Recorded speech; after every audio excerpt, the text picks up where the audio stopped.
유튜브에는 지저스 웨이브 광주 전라도 기도회입니다. 지저스 웨이브에 대해서 잠깐 설명을 드리자면요, 정의를 제가 해놓은 걸 인용을 해보겠습니다. 제가 대표로 있습니다만은 지저스 웨이브의 주인은 성령님이십니다. 이건 하나의 단체나 조직일 수도 있지만 단체나 조직 이상의 운동이고 흐름입니다. 예수의 파도가 어떤 특정 지역이나 특정 국가가 아니라 북한을 지나서 땅끝까지 흘러갈 수 있도록 기도하는 흐름이고 운동입니다. 성령님의 인도하심을 따라 지저스 웨이브는 기빌성 우상체제 포갑 아래에 있는 2천만 노예 동족들을 해방하고 북한의 선교의 기지로 재건해서 복음만에서 통일된 한국을 성취하고 예수님 다시 오실 길을 예비하는데 기도하는 목적이 있습니다. 그래서 저는 미국에 살고 있는데요, 시애틀 지역에 있습니다. 미국 북서부 지역에 있는 시애틀인데, 이 시애틀 지역에 지저스 웨이브 센터를 만들었습니다. 여러 가지 다양한 직업으로 제가 불리고 있습니다만 유튜버로 아는 분들도 있고요, 책을 많이 썼기 때문에 저술가로 알고 있는 분도 있고, 또 예전에 언론인 활동을 했기 때문에 방송인이나 정치평론가, 시사평론가로 알고 있는 분도 있습니다. 근데 사실은 이제 제가 현재 가지고 있는 직업은 시애틀의 지저스 웨이브 센터를 만들어서 이 기도원 같은 곳이거든요. 그래서 저는 기도원 원장입니다. 근데 무슨 기도를 하고 있는 거 아니에요? 바로 여기 계신 여러분들을 위해서 기도합니다. 그리고 북한을 열고 세계 선교의 길이 열릴 수 있도록 기도합니다. 그리고 내년 초에는 예정하고 있기는 동부 쪽에서 이 기도의 흐름들을 미주 전역에 모아보려는 기도를 역시 하고 있습니다. 한국에 온 이유는 왜 그러냐면, 이번에 한 달간 일정으로 한국에 오게 됐는데 전 세계에서 온라인으로 기도하는 분들이 한번 모여야 되겠다라는 의미가 있었고요, 또 다른 한 가지 목적, 왜 이번에 한국에 오게 됐냐면요, 바로 광주에서 기도 모임을 갖기 위해 왔습니다. 제가 지금까지 북한의 구원과 해방을 위해 많은 메시지들을 전달을 해왔는데 유튜브에도 가끔씩 이 말씀을 드립니다만은 20년 가까이 북한 사람들을 자유화해야 된다, 민주화해야 된다, 사실은 복음화해야 된다는 메시지를 전달을 했는데 광주 전라도 지역에서 메시지를 전달한 적이 거의 없습니다. 10손가락 미만입니다. 아니, 저 사람들이 노예 상태에 있다는 건 누구나 다 알고 있는 내용인데 아마 여기 계신 분들은 더 잘 아는 내용일 거고요. 전라도 어느 지역에 가도 북한 사람들은 자유가 없다는 건 대충 다 아는 내용이에요. 그렇죠? 자유가 없다는 게 그냥 자유가 없는 게 아니라 이 마을에서 저 마을로 이동할 자유가 없습니다. 이 사람들은 포갑당하고 있기 때문에, 폭력으로 지배당하고 있기 때문에 통행증이 없으면 차를 탈 수가 없습니다. 일제시대에도 도망갈 자유는 있었어요. 도망칠 자유는 있었기 때문에 먹고 살기가 어려우면 만주로 도망가서 조선족이 됐고요, 연해주로 도망가서 고려인이 됐습니다. 근데 북한에서는 도망치지도 못하는 거예요. 마지막 인간의 자유. 그래서 간신히 도망쳐서 식량을 구하러 가는 사람들을 탈북자라고 부릅니다. 근데 이 사람들에게 복음이 들어가야 된다, 이런 기도가 호남 지역에서는 안 나오는 거예요. 물론 숨어서 기도하시는 분들이 계시겠습니다만은 이 기도가 나오는 순간 지식당하고 나오는 순간 지식당하는 것들을 계속 목격을 해왔습니다. 이건 아닌데, 교회가 가장 많은 곳이 호남인데 왜 호남에서는 북한 기도가 나오지 않을까? 근데 사실은요, 우리가 북한 기도를 한다고 하지만 북한 사람들이 불쌍하다는 그 위의 마음을 가지고 기도하는 것도 있지만은요, 예수님의 심장, 주님께서 무엇을 원하시는 거 아니에요? 사실은 우리 자신을 위해 기도하는 거거든요. 이 민족이 가야 될 길이 없고 해야 될 일이 보이지 않고 깜깜한 흑암 가운데로 몰려가고 있다고 다들 3%가 아니라 5%라고 얘기하고 있는 이때, 소망이 사라져버린 우리 청년들 가운데 이제는 절망 속에 빠져서 은둔형 외톨이가 23만 명이 돼버린 지금 이 시대에 우리의 자녀들이, 우리의 그 다음 자녀들이 북한에 문이 열리고 병원을 짓고 학교를 짓고 21세기 언더우드, 21세기 아펜저러가 돼서 그들이 살려내서 땅끝까지 복음 전하는 선교의 기지로 재건해야 될 사명이 바로 여기 있는 여러분들에게 있거든요. 사실은 저 사람들이 살리는 거라고 얘기하지만 우리의 자녀들이 살리는 길이고 우리 자녀들에게 소망을 주는 길이고 복음으로 통일의 나라라는 것은 천교하는 나라를 의미하기 때문에 결국은 이 나라와 민족을 위해 기도하는 가장 중요한 기도인데 이 기도를 왜 호남에서는 하지 않느냐는 거예요. 이게 너무 안타까운 마음이 언제나 있어 왔습니다. 왜냐하면 제가 전남 사람이기 때문이에요. 저는 원적이 해남입니다. 저희 아버님이 전남 해남이시고요. 어머님이 전남 강진이세요. 나중에 결혼을 했더니 저희 처가 전남 나주더라고요. 저는 전라남도 성고는 못 돼도 진고는 되는 사람입니다. 전라도 지역의 수많은 선교사들과 순교자들 이야기를 들으면서 컸던 사람입니다. 기도에 강력한 불줄기가 있는 곳이에요. 그런데 어디선부턴가 뭔가 이 나라와 민족을 향한 부르심, 이 민족 교회를 향한 택하심에 대해서 어디서부턴가 우리 안에 많은 상처가 쓴뿌리가 돼버린 역사의 굴곡진 사건들이 이어지면서 하나님의 부르심과 택하심을 우리가 잊어가고 있다는 생각을 많이 하게 됐습니다. 그래서 한국에 가야 될 이유가 있다면 나라와 민족을 위해 기도하는 오프라인 모임을 갖는 것도 의미가 있지만 반드시 광주 지역에서 북한을 열고 예수님 나서오시기를 예비하기 위한 강력한 기도의 젖줄기가 나올 수 있도록 부르짖는 기회가 있어야겠다.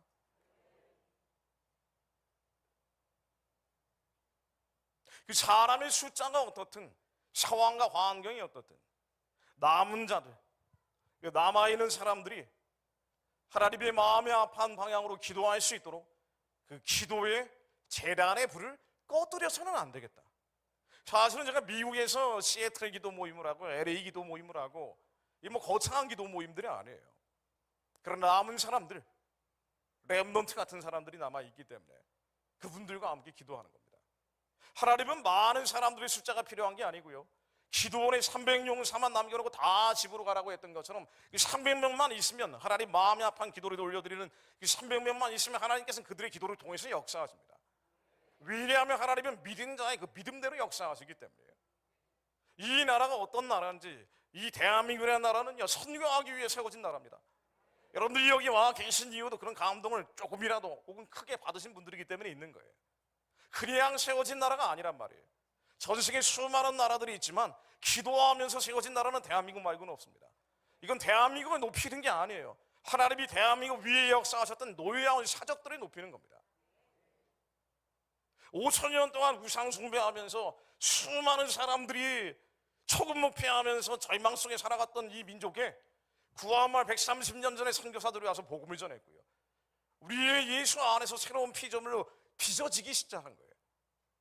한국 사람들이 특별히 택함 받았다 이런 선민 이론이 아니에요. 하나님의 말씀이 임했더니 우리의 예수 안에 새로운 피조물을 거듭나기 시작했다는 거예요. 경천내인 하늘을 두려워하고 사람을 사랑하는 선한 기질을 가지고 있던 한국 사람들에게 선교사들이 미랄이 돼서 썩어 없어져 새로운 피조물을 거듭내는 과정에서 일제시대라는 참혹한 시절도 겪었지만 그럼에도 불구하고 소망을 버리지 않았던 사람들이 일제 35년 동안 끊임없이 기도하면서 언젠가는 이 민족이 광복이 되면은 하나님 이 나라는 기독교 국가가 돼서 세계 선교하는 나라가 되게 해주십시오. 이 기도를 35년 동안 했던 사람들이 바로 우리 조상들이에요. 나라가 망해가던 시절에도 언더우드 선교사는요 의사조약 맺어지기 3년 전인 1902년도에 이런 기도를 했습니다.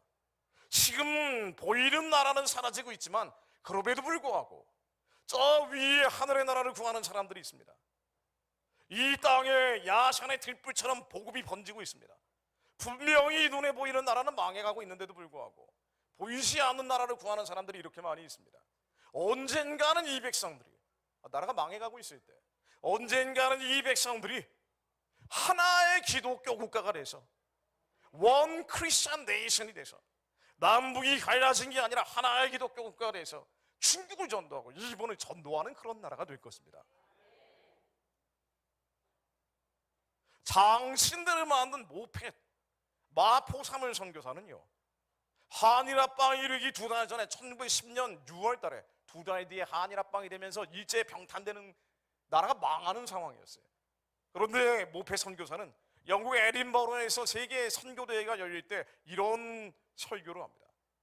여러분들 지금 한국이라는 나라가 망해가고 있는 것 같지만, 그러나 우리에겐 보이는 것을 따라 행하는 사람들이 아닙니다.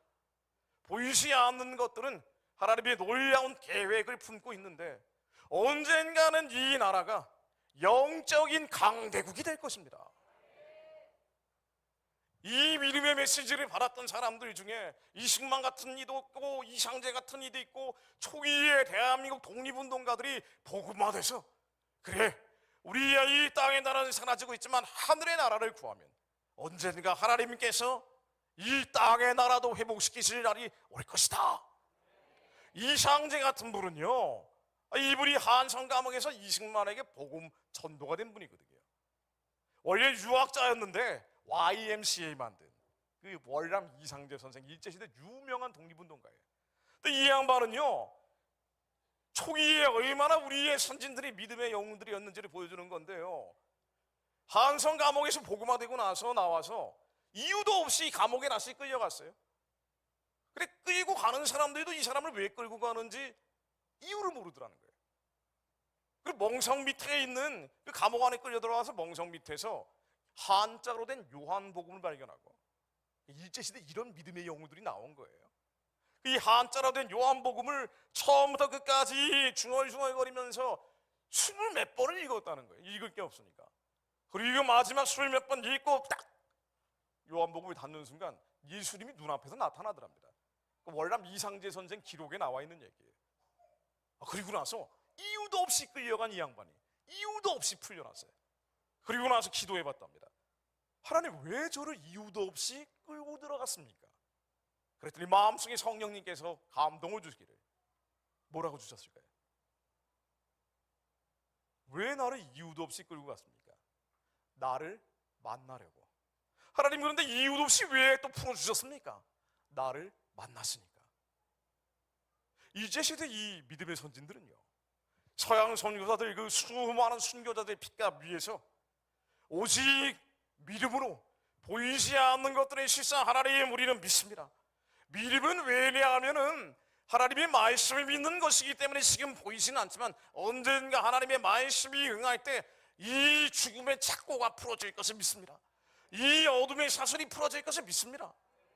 이승만도 서양 선교사들에 의해서 복음화된 사람입니다. 사형 선고를 받고 이 사람이 감옥 안에서 복음화돼서 빛 가운데 빨려가라는 성령 체험을 하고 나요.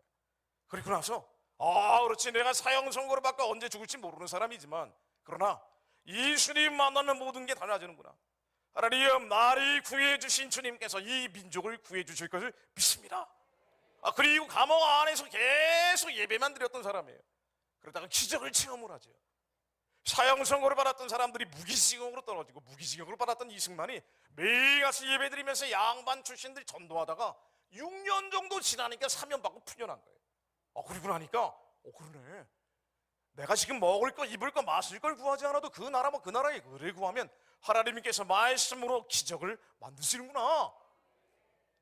하나님, Save my soul, save my country. 하나님, 나의 영혼을 구해주신 주님께서 이 나라를 구해주실 것을 믿습니다. 1902년도에 이승만이 얘기하기를, 이 조선은 그래서 언젠가 믿음대로 행하면 이기국가가 될 것이다. 나라가 망해가는데 1913년도에 나라가 완전히 망하고 한일합방되고 3년이 지났어요. 그런데 한국교회 핍박이라는 책을 쓰면서 이렇게 얘기합니다.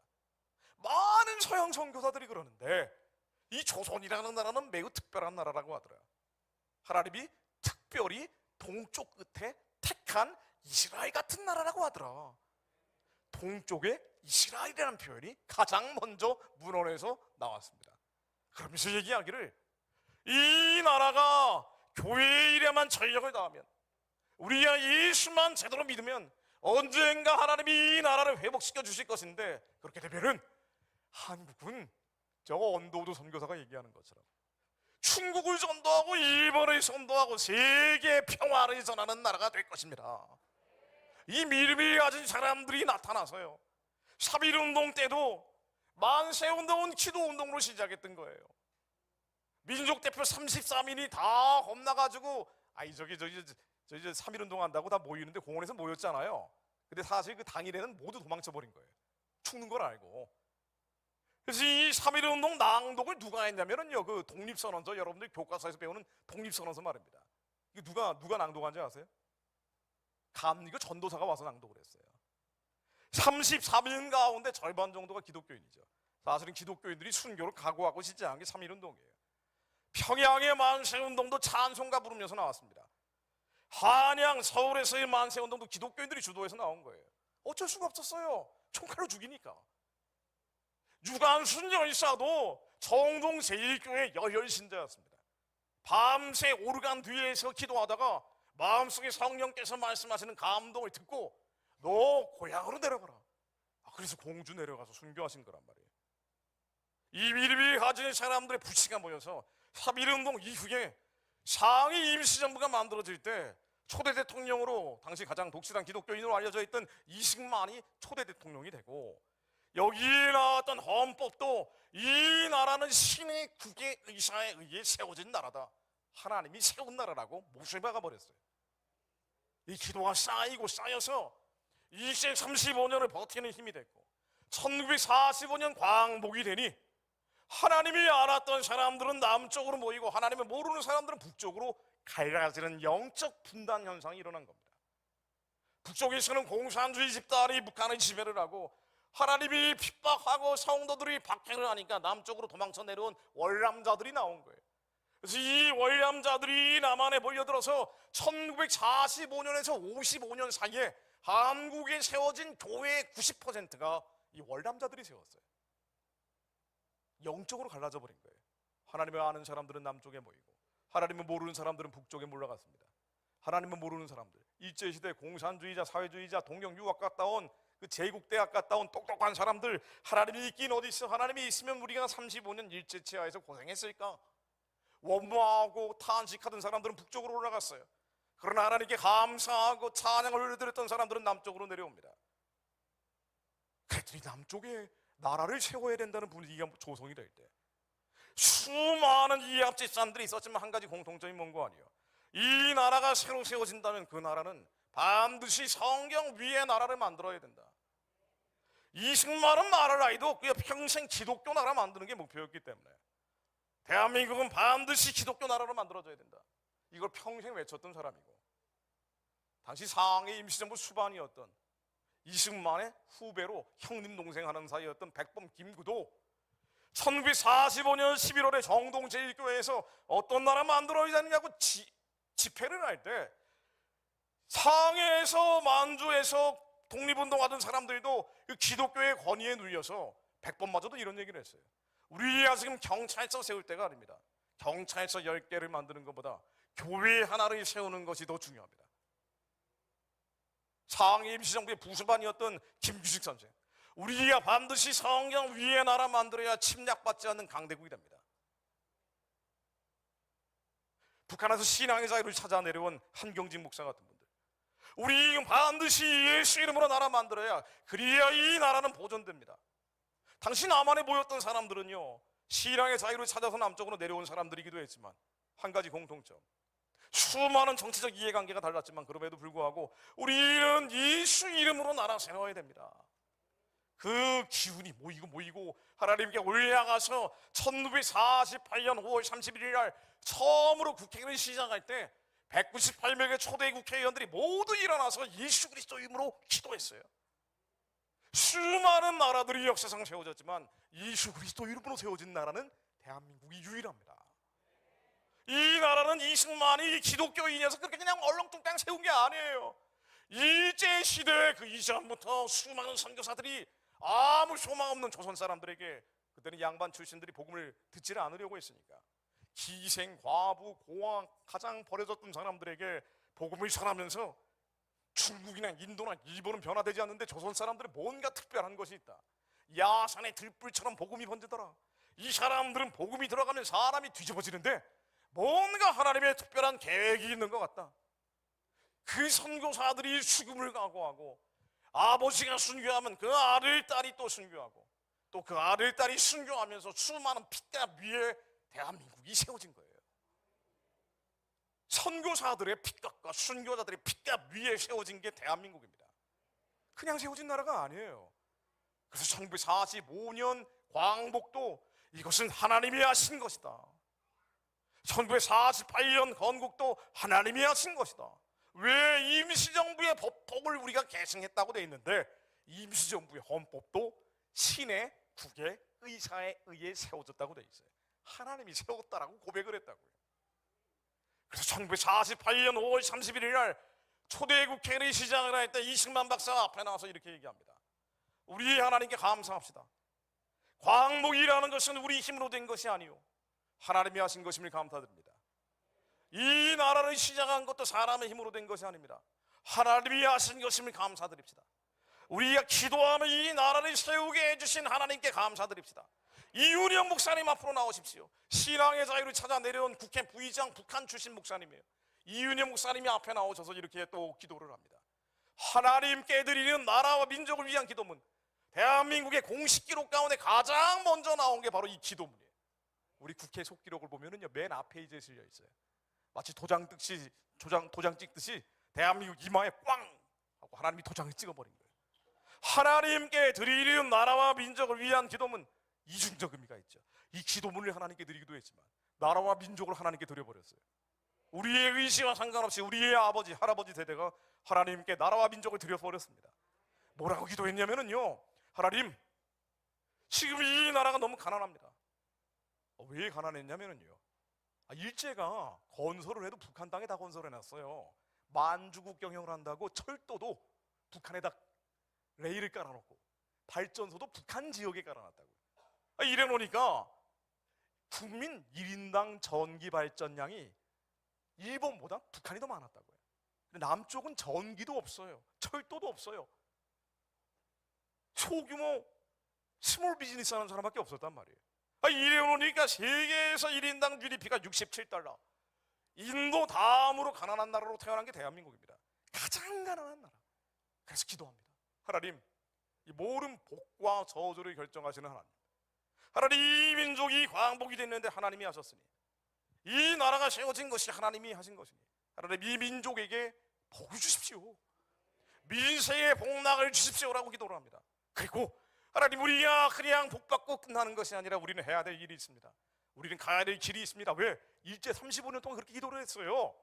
복음 전도자들이라고 해가지고요, 신사참배를 강요하는 그 시절에도 수많은 순교자들이 나오면서 복음을 전했다고요. 이런 얘기 되게 싫어하는데 저희 처가에 순교자들이 있습니다. 전남 나주 쪽에 전라도에 순교자들이 얼마나 많은데요. 신사참배 거부하면서 항아리 속에서 부르짖어 기도하다가 나중에 끌려가서 순교하신 분들이 있단 말이에요. 우리가 이런 전통을 가지고 대한민국을 만든 거예요. 이분들이 어떻게 기도했는 거 아니에요. 하나님, 우리가 반드시 나라를 되찾게 될 것인데 나라 찾게 되면 하나님, 세계 선교하게 해주십시오. 이놈의 세상 지긋지긋한데 일본 놈들이 맨날 괴롭히고, 하나님, 이 땅에서 오래 살고 싶은 생각 없습니다. 하나님, 예수 그리스도 빨리 보내주셔서 새하늘 새 땅 열리게 해주십시오. 다시는 슬퍼하는 것, 곡하는 것, 애통하는 것 없이 주님과 더불어 영생을 누리고 싶습니다. 하나님, 그러기 위해서 땅끝까지 복음 전하는 대한민족 되게 하옵소서. 일제 이 기도가 모이고 모여서 대한민국이라는 새로운 피조물로 거듭난 거예요. 보라, 예전 것은 지나갔으니 새 것이 되었도다. 대한민국은 예수 안에 새로운 피조물로 거듭난 새로운 민족이에요. 이 나라는 하나님께서 종말의 때에 세계 선교 감당하기 위해서 수많은 선교사들의 핏값을 뿌리며 세우신 나라란 말이에요. 이거를 우리 믿음의 선조들이 고백을 한 거예요. 하나님, 우리가 복받고 끝나는 게 아니고요, 남과 북은 두 개의 나라가 아닙니다. 이 남북은 하나의 나라입니다. 하나님, 남북 통일하게 해주십시오. 우리 남북 통일에서 끝나는 게 아니라 해야 될 일이 있습니다.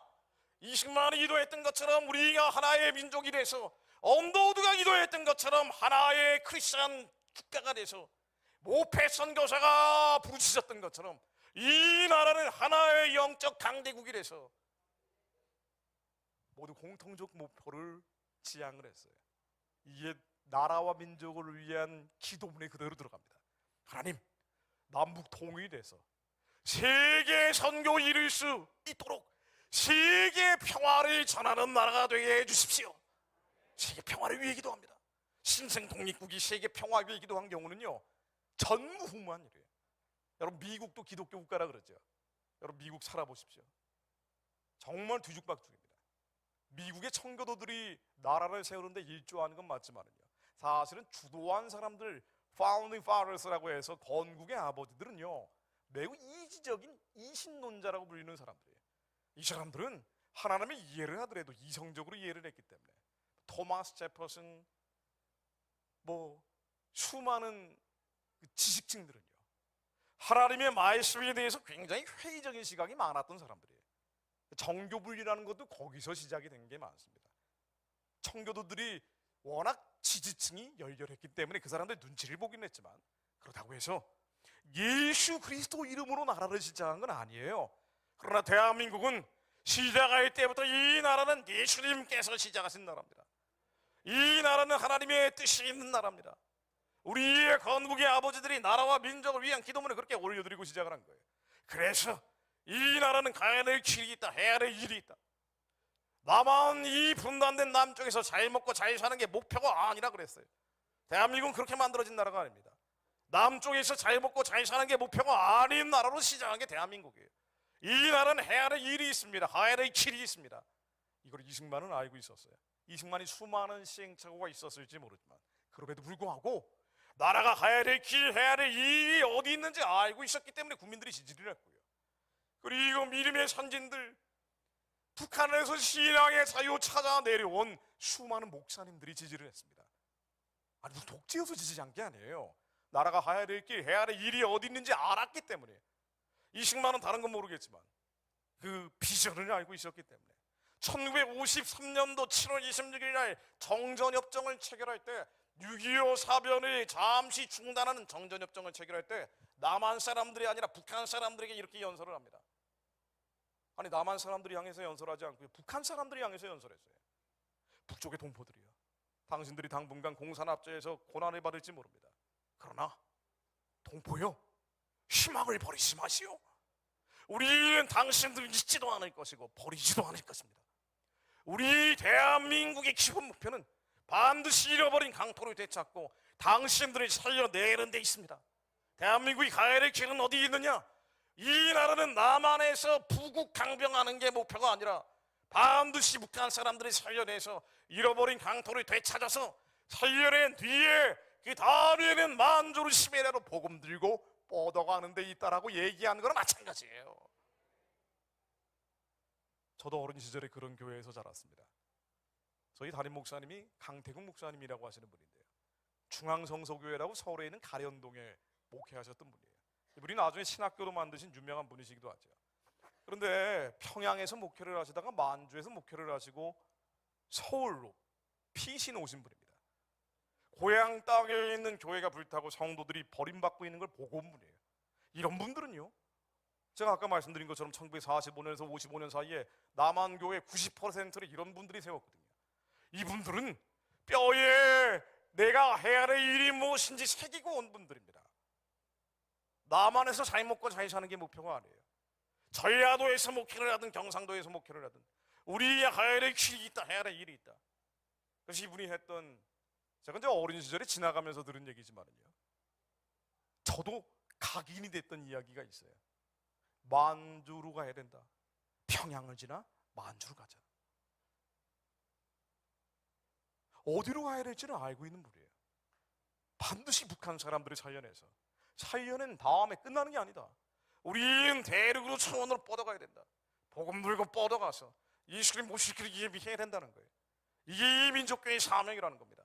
이걸 알고 있었기 때문에 우리 믿음의 선진들은요, 6.25 전쟁 중에도 기도했습니다. 저 초래항교회에 모여서 기도했어요. 인천 상륙작전이 있다는 걸 알지도 못하고 있었는데 뭔가 이상한 조짐이 느껴져서 기도를 했어요. 3일 동안 차량 기도를 하고 나서 바로 그 다음 날 5,000분의 1의 확률이라는 무지막지한 수학적 확률로 인천 상륙작전이 성공하는 일이 벌어집니다. 6.25 전쟁이 끝난 다음에도 기도했습니다. 1950년대 그 조금 목피하던 시절에도 기도했어요. 광장에 몰려나와서 하나님께 살려달라고 그랬어요. 왜냐하면 하나님이 이 나라를 만드셨고 우리가 가야 될 길을 하나님께서 알고 있기 때문에 하나님께 호소하면 살려주신다고 믿었던 거예요. 1960년대도 기도했습니다. 그래서 기도원을 열었다고 하면 구국기도원이에요. 기도회를 했다 하면 구국기도입니다. 아니 왜 기도원이 해필이면 구국기도원이에요? 우리가 가야 될 길과 해야 될 일을 알았기 때문이에요. 대한민국은 그냥 만들어진 나라가 아니에요. 대한민국은 하나님이 선교하기 위해서 세우신 나라입니다. 우리는 북한 사람들이 불쌍해서만 구원하려는 게 아니에요. 사연 다음에 뭐 할 거예요? 저 사람들 군인들만 117만 명이에요. 남한보다 3배가 많아요. 지금 남한에 와 있는 탈북자들도 케어가 안 된다 그러잖아요. 어떻게 할 겁니까? 난민을 내오려면 그 다음엔 어떻게 할 거예요? 여러분 우리의 해야 될 길, 해야 될 일을 잊어버리면 우리는 혼돈에 빠지고 맙니다.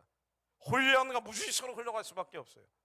대한민국은 잘 먹고 잘 살기 위해 만들어진 나라가 아니고요, 부국 강병하기 위해 만들어진 나라가 아니고요, 북한 사람들이 살려내서 세계 선교하기 위해 만들어진 나라입니다. 북한이 열면은요, 저 땅에 복음이 선포되는 날이 오면 북한에 있는 사람들이 남한으로 몰려 내려오는 게 아니고 우리가 북한 사람들이 복음화해서 이 사람들이 데리고 만주를 시면에서 복음 들고 뻗어가야 돼요. 난민들이 대량으로 내려오는 게 아니고 이 난민들이 아니라 우리는 저 사람들과 함께 이스라엘까지 복음 들고 뻗어가야 되는 겁니다. 우리는 그런 사명을 위해 이 땅에서 살고 있는 거예요. 이게 민족적인 부르심입니다. 이게 국가적인 택하심이에요. 우리의 해야 될 길입니다. 해야 될 일입니다. 하나님은 그래서 북한을 보게 하시는 거예요. 아니 너희 동족 철반이 저렇게 죽어가는데도 그냥 내버려 줄 셈이냐? 너희도 몸을 가졌은즉 학대받은 자를 생각해라. 너희도 옥에 갇힌 것처럼 갇힌 자를 위해 생각해라. 그런데도 우리 마음이 이기심으로 똘똘 뭉쳐가지고 수많은 부정적 감정과 지역 감정과 민족 정서로 똘똘 뭉쳐가지고 하나님이 선하고 기쁘고 온전하신 뜻을 분별하지 않으면 하나님은 이 뜻을 깨달을 수 있도록 계속 어렵고 힘들게 하시는 거예요. 한국이 잘 풀릴 수 없게 하시는 겁니다. 하나님 이 민족의 지혜와 계시의 신을 부어주옵소서. 우리의 해야 될 길이 어딘지 해야 될 일이 무엇인지 깨닫게 하옵소서. 이거를요 한국교회가 적어도 1950년대, 60년대, 70년대, 80년대, 90년대 중반까지는 깨닫고 있었던 것 같아요. 왜냐하면 믿음의 선진들이 그때는 살아계셨기 때문에. 저도 어린 시절에 1970년대, 80년대 생각해 보면요, 길거리 돌아다니면서 부흥회 포스터밖에 본 게 별로 기억이 없어요. 놀러 가는 게 부흥회입니다. 모였다 하면 부흥회, 모였다 하면 부흥회예요. 그때는 다른 놀거리가 없었어요. 엄마 따라 나갔다 하면 부흥회. 우리는 그런 시대를 살았습니다. 당시의 박정희 대통령에 대해서 많은 불평불만이 있었지만 그러나 지도자들은 이렇게 얘기합니다. 불평불만이 있으면 하나님께 호소해라. 우리가 사회주의 혁명을 할 때가 아니라 예수 혁명을 해야 될 때다. 우리 안에 죄와 불법 가문이 십자가에 못 박을 때다. 하나님께 호소하면 appeal to heaven, 하나님께 호소하면 하나님이 역사하신다. 만일 잘못된 것이 있으면 하나님이 고쳐하신다. 1974년도 무려 일주일 동안 658만 명이 왔던 엑스플로 집회 구호가 예수혁명입니다. 사회혁명을 할 때가 아니라 우리 자신의 죄와 불법과 허물을 못 박아야 된다. 그런데 이 흐름들이 거의 마지막에 된 게 1994년도에 전쟁을 체험했던 세대, 하나님의 말씀에 기이한 사적들을 경험했던 세대가 이제 사라지는 바로 마지막입니다. 이때 어떤 이유로 1994년도 6월 25일 날 여의도 광장에 수많은 사람들이 기도하러 몰려왔어요. 90년대 중반까지만 해도 많은 사람들이 광장에 몰려나와서 기도하는 게 아주 흔한 일이었습니다. 북한이 핵무기를 만든다는 뉴스를 들은 거예요. 아니 우리가 남북이 분단된 건 다른 이유가 없다고 봤어요. 북한의 공산주의 집단이 교회를 불태워버리고 성도들을 핍박하고 박해하기 때문에 그래서 남북이 분단된 것이고, 우리야 북한을 열고 땅끝까지 복음 전하는 사는 나라가 되기 위해서는 반드시 북한의 공산주의 집단이 무너져야 되는데 하나님 전쟁은 다시 안 됩니다. 평화적인 방법으로 하나님께서 저들을 만져주옵소서. 이 기도를 하면서 1950년대부터 90년대까지 버텨왔는데 갑자기 90년대 2차 핵 위기라는 게 터진 거예요. 북한이 핵무기를 만든다는 뉴스가 나온 겁니다. 그랬더니 믿음의 선진들이 지팡이 짚고 여의도 광장으로 다 몰려 나온 거예요. 아주 원식적이고 원초적인 기도를 합니다. 하나님, 우리야 복음으로 통일된 나라를 해서 선교하는 나라가 돼야 되는데, 아니 저 공산주의 집단이 핵무기 만들어서 남한까지 불바다로 만들려고 합니다. 하나님, 저 기비성을 어떻게 좀 해주세요. 하나님, 차라리 데려가 주십시오. 이런 기도가 진짜로 나왔대요. 1994년도 6월 25일 날 이 기도회가 있고 14일 정도 지나서 진짜 기비성이 심장마비로 죽어버렸어요. 여러분, 하나님의 말씀이 임하면 모든 것이 뒤집어집니다. 하나님이 말씀만 하시면, 주님이 명령만 내리시면 안진뱅이가 일어납니다. 하나님이 명령만 하시면 소경이 눈을 뜨고 죽은 나사로가 살아납니다. 하나님이 말씀만 하시면, 이 말씀이 응하면 모든 어둠과 죽음과 사망의 착고는 풀어지는 거예요. 하나님, 말씀으로 우리의 인생 가운데 임하여 주옵소서. 말씀으로 하나님 이 민족 가운데 임하여 주옵소서. 우리의 선진들은요, 그 기적을 체험했던 사람이라고요. 지금 달라진 건 뭐냐면요, 말씀을 안 믿는 거예요. 빠져버린 거 딱 한 가지는 이 말씀을 안 믿는 거예요. 6.25 사변 때 말이죠. 제가 알고 있는 80대 권사님이 하시는 얘기예요. 대구지요, 낙동강정선이 있던 데서 아버님 목회를 하셨대요. 많은 사람들이 다쳐가지고 밤마다 몰려왔는데요, 그 위경 가운데도 매일같이 부흥회를 했다는 거예요. 그런데 이 부흥회를 할 때마다 수많은 사람들이, 죽어가던 사람들이 살아서 정말 절름발이들이 뛰어가는 일들이 부지기수로 벌어졌다는 거예요. 하나님의 말씀이 기이한 사적들을 체험했던 세대들, 이들은요, 이 말씀이 북한 땅에 임하면 하나님 뒤집어질 것을 믿습니다. 북한의 핵 위기든 미사일 위기든 그 어떤 위기라 할지라도 하나님 말씀이 한반도에 임하면 뒤집어질 것을 믿습니다. 하나님, 우리의 믿음 없음을 용서하여 주옵소서. 믿지 못하게 하는 우리 안에 불신과 불신앙들이 깨지게 하옵소서. 우리의 죄와 불법과 함은 불신입니다. 불신앙이에요. 하나님이 약속을 믿지 않는 겁니다. 우리의 3년 망상, 하나님이 성전이 성전되지 못하게 하는 수많은 날개 달린 기어다니는 것들, 영적인 독충, 독뱀, 독사떼가 내 머릿속에 있습니다. 하나님, 그러나 주님은 의롭고 미쁘시기 때문에 우리의 죄를 자백하면 주님 우리의 죄를 예수의 피로 깨끗게 하심을 믿습니다. 하나님, 이 모든 불신과 불신앙이 사라지게 하시며 겨자씨 같은 믿음이 우리 심장 가운데 싹을 틔우게 하시어 이 약속과 언약들이 하늘에서처럼 땅 가운데 이루어지게 하옵소서. 그런데 살기 시작하니까 믿음이 없어지는 거예요. 1990년대 이후에 한국이 폭발적으로 부흥하기 시작합니다. 우리의 한강의 기적이라고 부르는데, 이 한강의 기적은 사실은 하나님이 세계 선교하라고 이 나라와 민족에 베풀어 주신 기적이에요. 이 한강의 기적을 체험한 세대가 풍요와 번영을 거치면서부터 어느 순간부터 하나님의 말씀이 믿지 않고 온갖 세상 이데올로기 이론들을 따라가기 시작합니다. 80년대부터 이른바 운동권 세대가 나오기 시작했어요. 민주화라고 얘기하지만은요, 이 민주화 가운데 수많은 흐름들이 같은 결로 들어오기 시작하는데 하나님께 호소하는 대신에 인간의 방식으로 해결하려는 흐름들이 나온 거예요. 사실은 저도 그 주인공 중에 하나입니다. 왜? 전남 사람이니까. 저희 집안도 마찬가지예요. 저희 삼형제인데요, 제가 막내였거든요. 저희 형님들이, 제가 80년대, 그러니까 90년도에 대학에 들어갔는데 저희 형님들은 다 80년대 대학에 들어갔습니다. 맨날 밖에서 데모한 얘기밖에 안 해요. 철회탄 던지고 꽃병 던졌다는 얘기밖에 안 합니다. 그런 영향을 받고 자라는 세대고, 게다가 저희 집안은요, 아마 여러분들도 크게 다르지 않으셨을 가능성이 있지만 이 밥을 풀 때도 이 주걱으로 푸잖아요. 주걱으로 풀면서 일부러 주걱을 부러뜨려버려요. 이순자의 주걱턱 하면서 부러뜨려버려요. 낙지를 찍을 때도 포크를 날카롭게 세워서 전두환의 대갈통 하면서 찍어버렸다고. 그런 분위기에서 컸어요. 선거철에 김대중 선생님 그 무슨 어린 오일 새끼 따라가듯이 말이에요. 집안에서 선생님 자 안 붙이면 큰일 나는 집안이었다고. 그냥 선생이라 그러면 안 돼요. 선생님이라 그래야 돼요. 그런 분위기에서 컸어요. 왜냐면 1980년 5.18 때 이제 뭐 한 달이 거치면은 그때 피해 본 사람이 있거든요. 근데 광주 전남 사람들이니까 한 달이 거치면 다 있단 말이에요. 그래서 저희 사촌 형님들은 그 전남대 녹두대하고 맨날 맨 앞에서 전경들하고 그 폭력 대응한다고 나서고, 그러니까 그런 얘기를 들으면서 어릴 때부터 컸던 거예요. 그러니까 당시에 전두환 정부라고 하는 것은요, 절대적인 악이라고 생각한 거예요. 중학교 때 가장 예민하던 시절에 그런 생각들이 들어가니까 이 대한민국은 태어나지 말았어야 되나라는 생각이 머리에 각인되기 시작한 겁니다. 굉장히 저는 빠르게 각인이 됐었어요. 중학교 때부터 그랬으니까.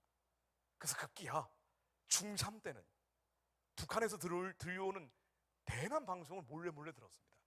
새벽 1시가 넘어가면은요, 북한에서 방송이 들려요. 그럼 김일성 찬양 노래, 김정일 찬양 노래를 막 북한에서 흘려보내는 거예요.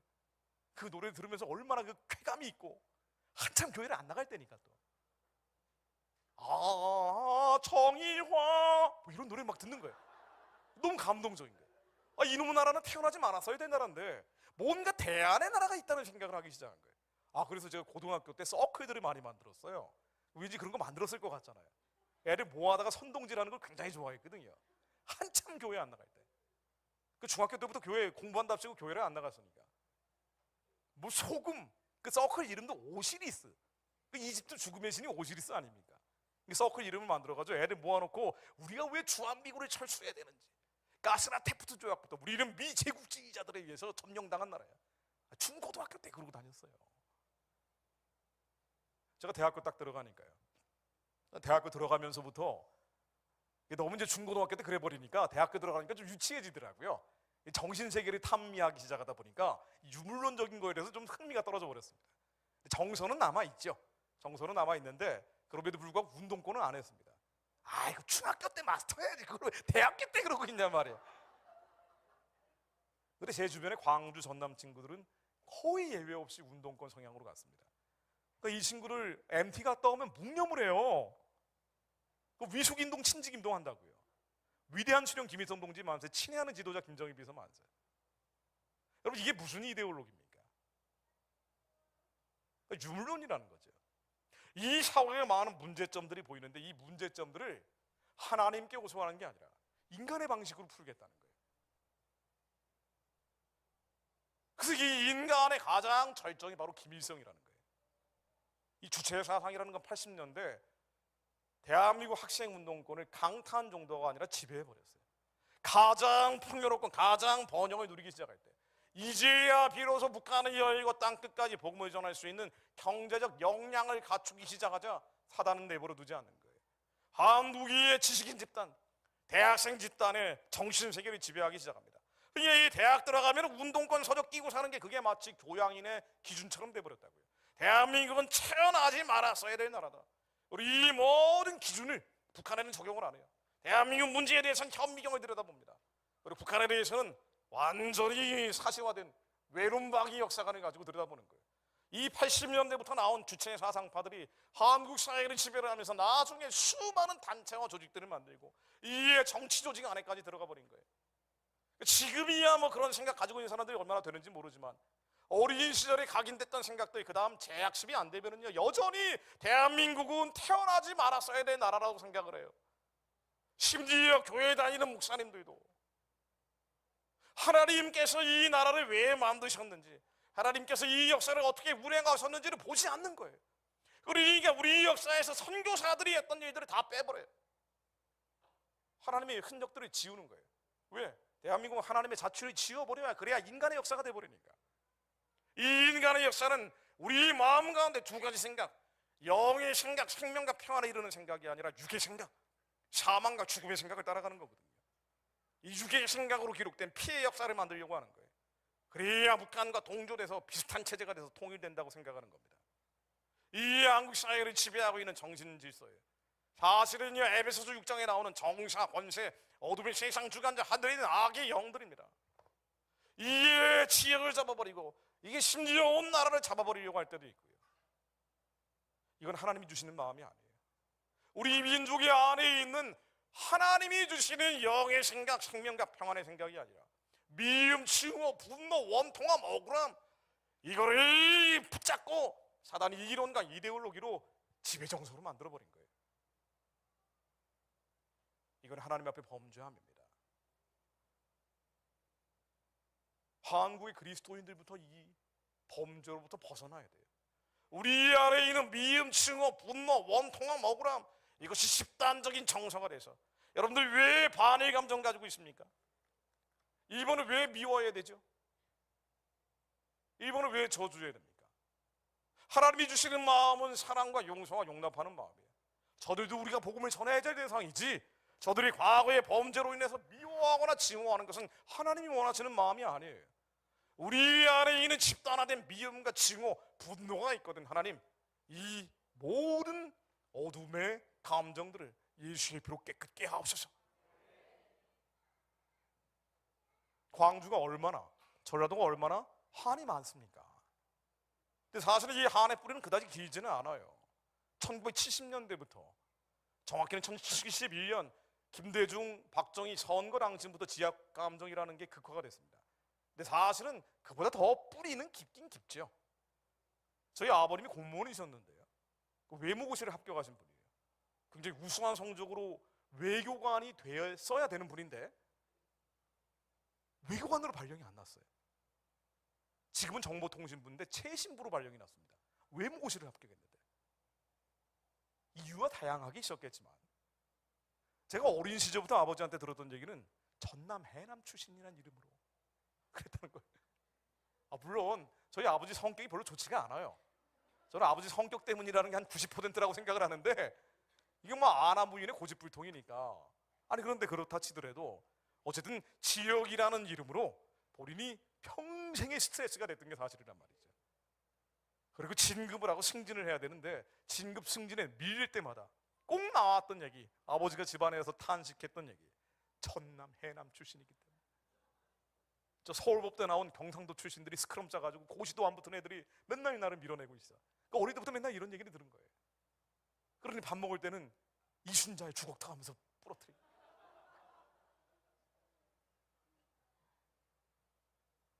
여러분, 이 감정이 하나님이 주신 감정입니다. 우리에겐 두 가지 생각이 있어요. 가슴에서 성령께서 주시는 마음이 있고요, 우리 머리에서 나오는 수많은 잡념 망상들이 있습니다. 로마서 8장 1절로 그러므로 이제 그리스도 예수 안에 있는 자에게는 결코 정죄함이 없나니 이는 그리스도 예수 안에 있는 생명의 성령의 법이 죄와 사망의 법에서 너를 해방하였습니다. 율법이 육신으로 말미암아 언약하여 할 수 없는 그것을 하나님은 하시나니 그 죄를 인하여 자기 아들을 죄 있는 육신의 모양으로 보내어 육신의 죄를 정하사 육신을 쫓지 않고 그 영을 쫓아 행하는 우리에게 율법의 요구를 이루어지게 하려 하심이니라. 육신을 쫓는 자는 육신의 일을, 영을 쫓는 자는 영의 일을 생각하나니 육신의 생각은 사망이요 영의 생각은 생명과 평안이니라. 육신의 생각은 하나님과 원수가 되나니 이는 하나님의 법에 굴복치 아니할 뿐 아니라 할 수도 없음이니라. 육신에 있는 자들은 하나님을 기쁘시게 할 수 없느니라. 우리에게는 머리, 겉사람, 옛사람에서 오는 육신의 생각이 있어요. 보이는 것, 들리는 것, 감각하는 것으로 우리 머릿속에 끊임없이 일어나는 부정적 생각, 부정적 감정, 부정적 기분들입니다. 대부분의 사람들이 이 감정, 기분 따라 살아요. 그러나 우리는 예수 안에 새로운 피조물을 거듭난 자들이에요. 우리 안에는 하나님의 영이 주시는 생명과 평안의 생각이 있습니다. 우리는 육의 생각이 아니라 영의 생각을 따라가는 자들이에요. 이 육의 생각은 죄와 불법과 허물이라고 하고 있습니다. 여전히 우리 안에 죄와 불법과 허물이 있는데 그래서 죄인이라는 거예요. 이 죄를 자백하라는 거예요. 십자가에 못 박으라는 겁니다. 미움과 증오, 그리고 분노, 원통함, 억울함, 이 모든 건 육신의 생각이에요. 하나님, 저희들이 영의 생각을 따라가는 자들이 되게 하옵소서. 우리의 수많은 상처로 인해서, 특히나 지역적으로 잡혀있는 상처들, 이거로 인해서 우리 안에 남아있는 원통함과 억울함, 예수의 피 외에는 이것을 깨끗게 할 수 없습니다. 이걸 어떻게 없앱니까? 우리의 의지로 극복을 합니까? 아니요. 아니, 이 지역 감정을 어떻게 극복을 합니까? 호남 사람들의 억울함을 어떻게 극복해요? 호남 사람들의 원통함을 어떻게 극복을 합니까? 이건 오직 예수의 피만이 극복합니다. 하나님, 예수의 피로 깨끗게 하옵소서. 하나님, 이건 내가 아닙니다. 왜 내가 아니냐면요, 우리 사람의 감정 기분은요, 생각만 바꾸면 사라지는 것들이에요. 영원하지 않은 거예요. 이놈이 너무 미워요. 이 미움이라는 감정은 생각만 바꾸면 없어지는 겁니다. 이건 진짜 내가 아니에요. 진짜 나는 영적인 존재입니다. 우리 안에 있는 예수 안에 새로운 피조물을 얻는 뉴 크리에이션이에요.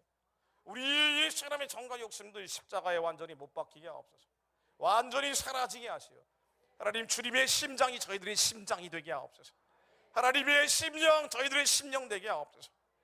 그래서 아파하는 자와 함께 아파하는 자가 되게 하옵소서. 우는 자와 함께 우는 자가 되게 하옵소서. 슬퍼하는 자와 함께 슬퍼하는 자가 되게 하옵소서. 우리의 자녀세대들이 슬퍼하는 자가 되게 하옵소서. 이들이 희망이 없고 소망이 없어 절망하고 있는 이 시대에 하나님, 그들의 아픔을 함께 아파하는 자들이 되게 하옵소서. 그들에게 살 길을 열어주는 자가 되게 하옵소서. 어떻게 살 길을 열 겁니까? 여러분, 한국의 청년 세대, 젊은 세대가 어떻게 살 길을 열 거예요? 딱 하나 남아 있습니다. 하나님, 대한민국은 휴전선 이남에서 이렇게 지지리궁상으로 살도록 설계되어 있는 나라가 아니에요. 한국의 청소년 청년들은 이 휴전선 이남에서 피말리는 경쟁 속에서 서로 물고 뜯고 아비구원하도록 살도록 설계되어 있지 않다고요. 우리 북한 사람들이 살려내서 땅끝까지 뻗어가도록 설계되어 있는 거예요. 하나님, 사명을 깨닫게 하옵소서. 사명을 깨닫고 뻗어가게 하옵소서. 북한에 죽어가는 사람들을 불쌍히 여기게 하옵소서. 저 사람들이 왜 죽어가는지 알잖아요. 여기 계신 분들은 다 알잖아요. 제가 뭐 자료 가져왔는데 자료 보여드릴 필요도 없어요. 맞아 죽고 굶어 죽고 얼어 죽는 사람들입니다. 아무리 저 사람들 서이겠다고 지원을 해봐야 그거는 평양의 특권층들을 위한 지원이 될 뿐이에요. 군부대로 전용될 뿐입니다. 하나님, 말씀으로 북한 땅에 임하여 주옵소서. 말씀으로 임하여 주신 하나님, 우리의 아픔과 슬픔과 고난과 고통과 어려움이 있지만 하나님, 주님의 심장 가운데 저희들이 들어가게 하시어 아버지의 뜻이 하늘에서처럼 이 땅 가운데 이루어지게 하옵소서. 주님의 선한 뜻이 북한 땅 가운데 이루어지게 하옵소서. 우리가 시간을 놓치지 않게 하옵소서. 시간을 놓치면 한국은 어려움을 겪을 수밖에 없습니다. 제가 너무 안타까운 게 바로 이거예요. 중국이 갑작스럽게 팽창하고 있어요. 중국이 더 팽창하면 큰일 납니다. 중국이 어용 집단이 북한 체제예요. 중국이 더 팽창해버리면, 요즘 얘기 많이 나오는 게 대만 침공 얘기잖아요. 제가 유튜브에도 많이 올려놨습니다만 자세한 기도 제목들은 유튜브 보십시오. 중국을 많이 대만 침공까지 실제가 돼버리면요, 앞으로 2025년, 2027년 사이 이런 일이 벌어진다고 예측을 하고 있단 말이에요. 수많은 국제관계 전문가들이 다 똑같이 하는 얘기예요. 내년 11월에 미국 대통령 선거가 있고 대통령 선거 이후에 트럼프가 당선될 가능성이 많은데, 트럼프는 대외 문제에 관심이 없기 때문에 시진핑이나 푸틴이 무슨 짓을 해도 오히려 말기는커녕 방관할 가능성이 많기 때문에 이때 시진핑이 자기의 권력을 연장하기 위해서 대만을 침공할 가능성이 많다. 근데 만일 대만 침공이 현실화되면 그때는 우리 무역의 33% 물자 통로가 막혀버린다는 거예요. 왜냐? 한국은 무역을 해서 먹고 사는 나라고 99.7%가 다 배를 통해서 들여오는데, 배를 통해서 들여오는 물자의 33%, 3분의 1이 중국과 대만 해협을 통해서 들여온다는 거예요. 이 중에는 대표적으로 석유와 LNG, 중동에서 들여오는 석유와 LNG 에너지는 다 중국과 대만 해협을 통해서 들어오는데, 중국이 대만을 침공해버리면 그 다음부터 이 수송로가 막혀버린다는 거예요. 돌아서 오면 되지가 아니라 돌아서 오게 되면은요, 석유와 LNG를 포함해서 매일 한국의 피해액이 직접 피해만 4,500억, 간접 피해까지 합치면 조 단위가 넘어간다는 거예요. 그러니까 중국이 대만 침공하면 한국은 경제가 마비돼 버립니다. 경제 마비를 막으려면 중국한테 빌어야 돼요. 제발 석유하고 LNG 좀 통과시켜달라고 빌어야 돼요. 지금도 한국에 있는 중국 교포들에게는 좀 미안한 말입니다만, 이분들도 중국 공산당의 인질이란 말이에요. 200만 중국 국적을 가진 분들이 있습니다. 유학생들만 2만 명이에요. 이 사람들을 통제하려고 중국 공산당이 이 사람들을 통제하기 위해서 비밀 경찰서를 한국에 두고 있다는 게 이미 언론에 보도가 됐어요. 그런데 간첩죄라는 게 북한만 적용되고 중국에는 적용이 안 되기 때문에 수사를 할 수도 없다는 거예요. 심지어 이 사람들 가운데 2만 6천 명 정도는 한국 지방선거의 투표권을 가지고 있대요. 지방선거에서 지방의회 같은 경우는요 10표 이내로 당락이 결정되는 경우가 많은데 2만 6천 표를 중국 공산당이 가지고 있는 나라라고요. 이런 상황에서 중국 공산당의 영향력이 더 확대돼 버리면요 한 가지 분명한 거, 중국 공산당이 한반도에서 원하는 3가지 목표가 있습니다. 첫 번째, 북한을 건드리지 말아요. 이들이 핵무기 미사일을 만들든 말든 건드리지 말아요. 왜? 북한이 무너지지 않아야 중국 공산당의 영향력도 확대되고 남한에서 북한 노동당과 중국 공산당 힘에 의지하는 사람들이 또 자신의 권력을 연장할 수 있는 거예요. 친북 친중 세력들입니다. 제가 중학교 때 평양 대남 방송 들었던 그런 사람들 말이에요. 여전히 그런 미몽에서 깨어나지 않은 사람들. 그래서 절대로 북한을 건드리지 말라가 첫 번째입니다. 우리가 대만 침공이 연실화되면은요, 우리는요 북한의 문이 열기는커녕 한국마저도 중국 변방 내지는 속국처럼 빨려갈 수 있는 상황이 된다고요. 이러면 중국 눈치 보면서 살아야 되는데 중국 눈치를 본다는 얘기는 한국 교회가 중국 영향력 안에 들어간다는 거예요. 여러분, 북한에는 교회가 없습니다. 다 지하로 숨어 들어가 있어요. 중국도 이미 지하로 숨어 들어가고 있어요. 한국이 중국과 북한 영향력 아래 더 빨려 들어간다는 것은 한국 교회도 북한과 중국 대륙에서 오는 영적 에너지 안에 빨려 들어간다는 걸 의미하는 거예요. 게다가 중국 공산당의 두 번째, 세 번째 요구, 너희들이 주한미군 철수시켜라. 한미동맹 해체하라. 그 다음에 무슨 일이 벌어지겠냐고요. 하나님, 저희들은 하나님의 말씀을 믿습니다. 더 늦기 전에 한국 교회가 깨어나게 하옵소서. 호남의 교회들이 깨어나게 하옵소서. 호남의 교회들이 나라와 민족을 위해 부르짖게 하옵소서. 북한의 김일성, 김정일, 김정은을 신으로 만들어놓은 우상 숭배진 주민과 정권이 완전히 다른데 폭력으로 지배하고 있는 북한의 정권이 하나님 평화적으로 무너지게 하옵소서. 저 땅에 하나님, 예수님, 성령님 불의 자유가 선포되게 하옵소서. 그래서 북한의 2천만 노예동족들이 자유롭게 신앙생활할 수 있는 길이 열리게 하옵소서.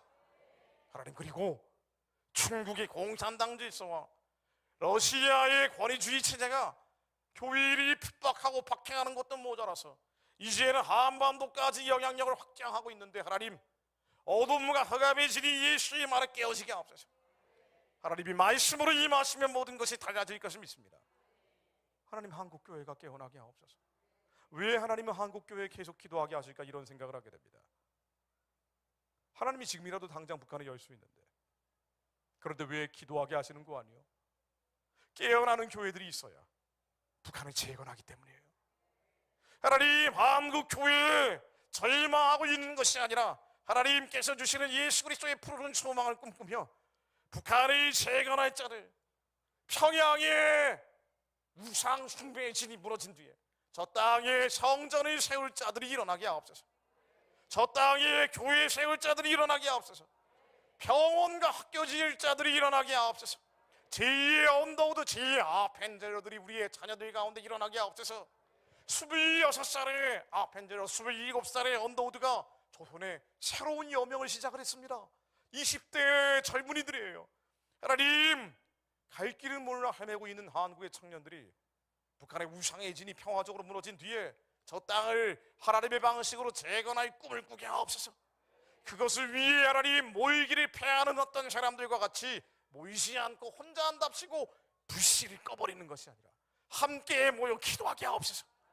호남에서 기도의 젖줄이 끊어지지 않게 하옵소서. 광주에서 기도의 재단들이 세워지게 하옵소서.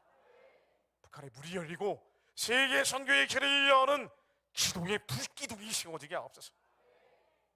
하나님의 말씀으로 임하시면 모든 것이 달라집니다. 하나님 말씀을 읽고 기도하고 마무리하겠습니다.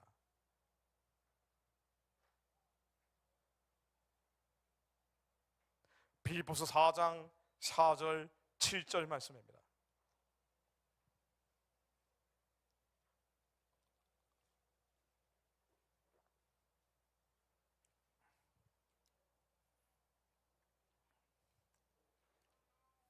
빌립보서 4장 4절 7절 말씀입니다.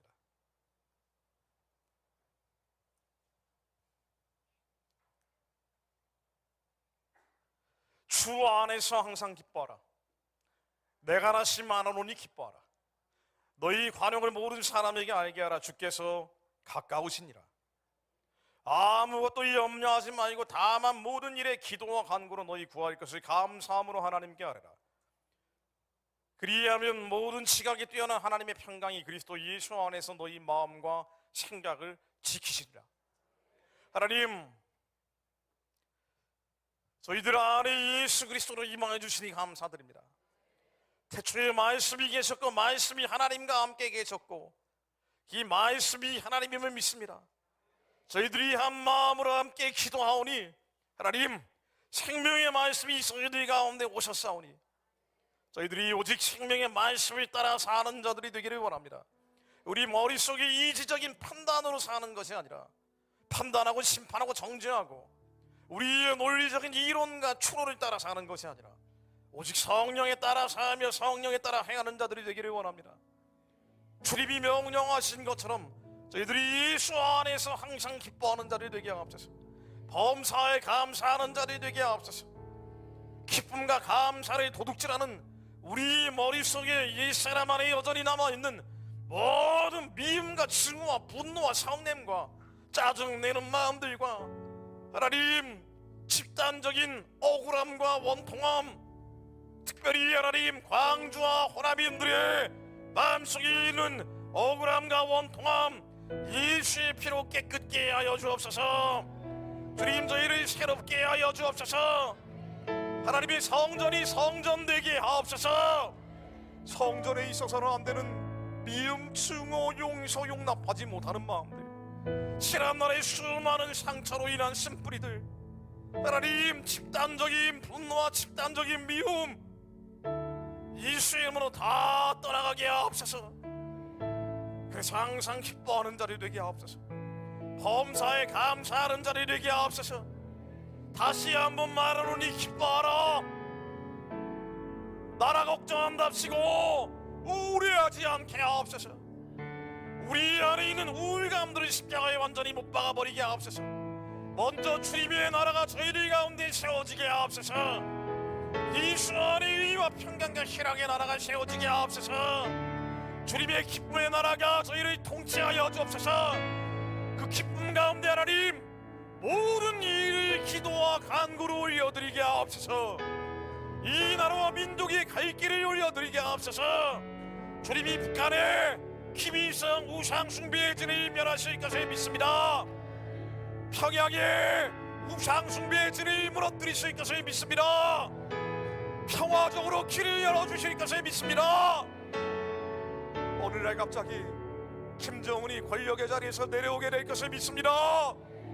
저 땅에 하나님이 두려워하는 자들이 지도자로 세워지게 하실 것을 믿습니다. 저희들이 우리 안에 계신 예수 그리스도의 이름으로 선포합니다.